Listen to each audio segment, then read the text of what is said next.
अरुण सिंह जी से आज जानते हैं। ये पूर्व में भी बहुत बड़े किसान रहे हैं। आज इनसे जानते हैं कि देश का विकास किस ओर जा रहा है और किस ओर जा रहा है, इस पर क्या कहना है? निश्चित रूप से बहुत सुंदर प्रश्न है, जिस पर बहुत पहले विचार होना चाहिए था और ध्यान जाना चाहिए था।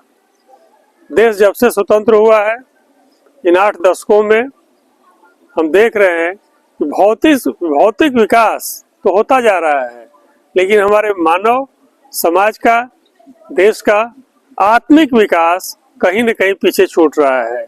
मनुष्य को मनुष्य बनाने की प्रक्रिया व्यक्ति, परिवार, समाज और राष्ट्र, साथ में संस्थाओं से भी जो गुजर रहा है, उसकी स्थिति बहुत ही नाजुक है।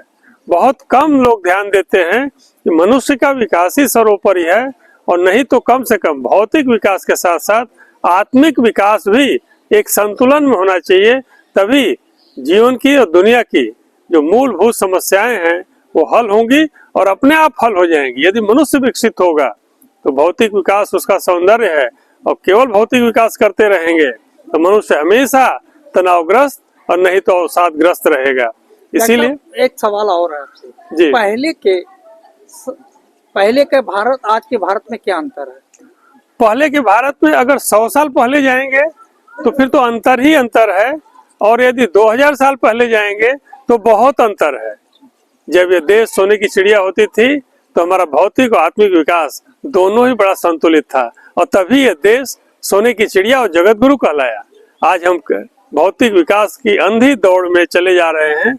आत्मिक विकास पर ध्यान देंगे तो आज भी भारत माता की कोख से जन्मा हुआ यही इंसान यदि ठीक से मानव बन जाए तो दुनिया को राह दिखाने की स्थिति में आ जाएगा, और दुनिया कहेगी कि भारत के बताए इशारा किए हुए रास्ते पर हम सबको चलना है। लेकिन हमारा चंदौली धान का कटोरा रहा करता था।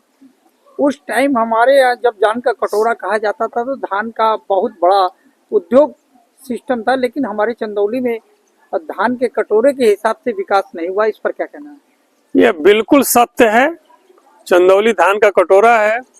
कृषक हमारे अन्नदाता हैं देश और दुनिया के, लेकिन अफसोस के साथ कहना पड़ रहा है, कृषि रूपी सिक्के के 2 पहलू, मजदूर और किसान, दोनों ही देश में यदि कोई सबसे कम विकसित हो पाया है तो मजदूर और किसान हैं। इनकी हालत आज भी इतनी दयनीय है कि ये तरह तरह से मार खाते रहते हैं, कभी प्रकृति की, कभी शासन की, कभी समाज की, और इनको कृषि करके अपना जीवन यापन करने में इतनी कठिनाई हो रही है कि आज इतने लंबे वर्षों बाद कि कोई भी पिता, अभिभावक अपने बच्चों को किसान नहीं बनाना चाहता, मजदूर नहीं बनाना चाहता।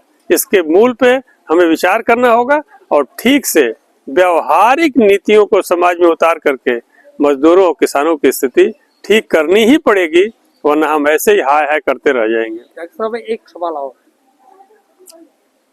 पहले के शिक्षा प्रक्रिया में आज के शिक्षा में क्या अंतर है? पहले की शिक्षा पद्धति में हमारी शिक्षा गुरुकुल में हुआ करती थी, आज हम विद्यालयों में पढ़ रहे हैं। अंतर बहुत ज्यादा है।